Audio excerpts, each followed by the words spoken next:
جی عزیز دوستو، السلام علیکم۔ آج ایک نئے موضوع کو لے کر حاضر ہوئے ہیں۔ آج ہم ڈاکٹر احسن فاروقی کے ایک بڑے مشہور ناول شام اودھ کے حوالے سے بات چیت کریں گے۔ ویڈیو کو آپ یہیں پہ لائک کر دیں۔ دوستو، یہ ناول 1948 میں شائع ہوا۔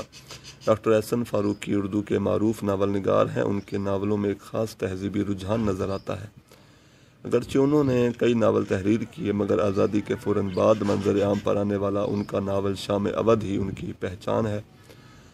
ہر ناول کئی پہلوؤں کا حامل ہو سکتا ہے، مگر اس میں کوئی ایک خاص پہلو نمایاں ہوتا ہے۔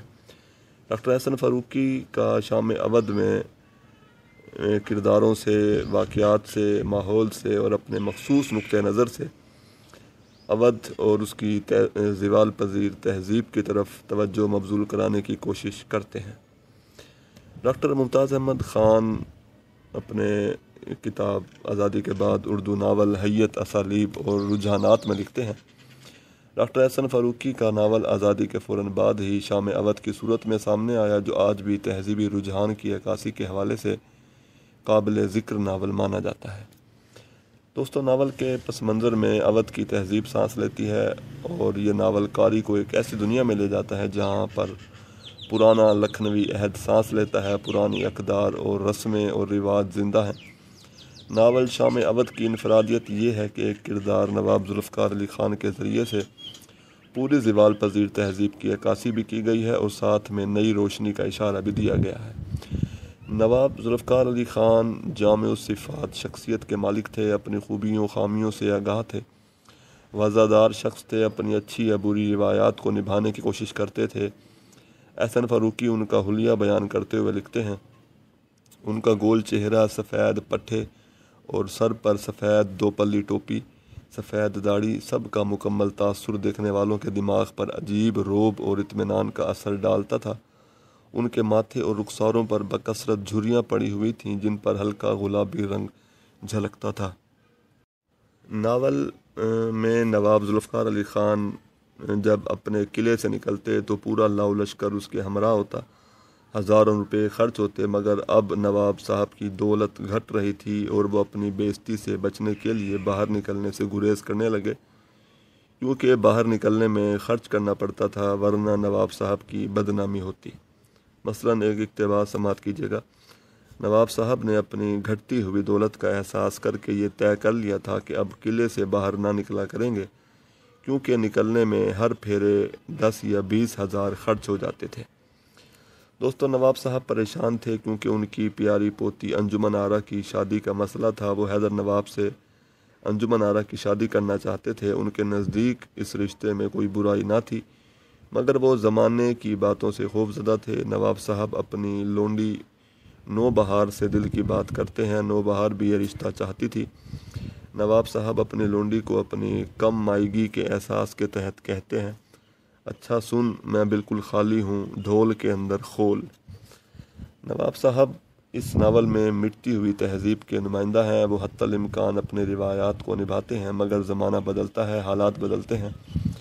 نواب صاحب کو کسی دوسرے کے لیے جگہ خالی کرنی پڑتی ہے، چنانچہ حیدر نواب نئی تہذیب اور جدید روایات کے پیامبر کے طور پر سامنے آتے ہیں۔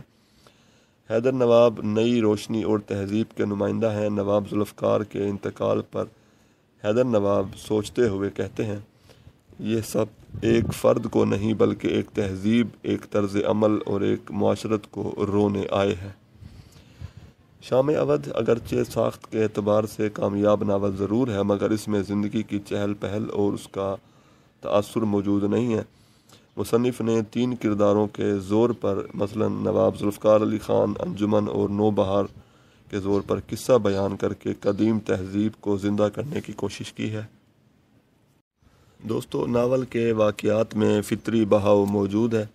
اس ناول میں احسن فاروقی نے ڈرامائی طرز کی تکنیک کو استعمال کیا ہے، یعنی ڈرامائی خصوصیات، وحدت زمان، وحدت مکان اور وحدت عمل اس ناول کی خوبی ہے۔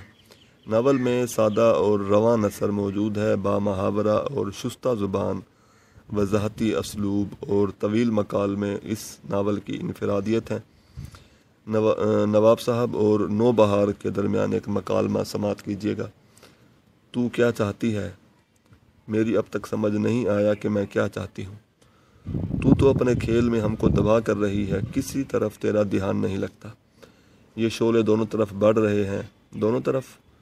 وہاں بھی بےتابی بڑھ گئی ہے، اب ہم دونوں تباہ ہو جائیں گے، اور کیا پہلے تباہ نہ ہوتے؟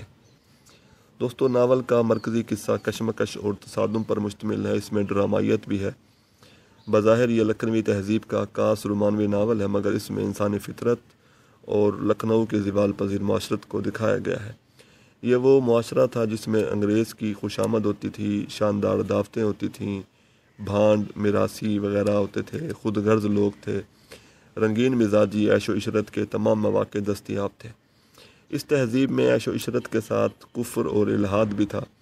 فسانہ آزاد کے بعد سب سے مؤثر اور جاندار انداز میں لکھنوی معاشرت کی عکاسی شام اودھ میں کی گئی ہے۔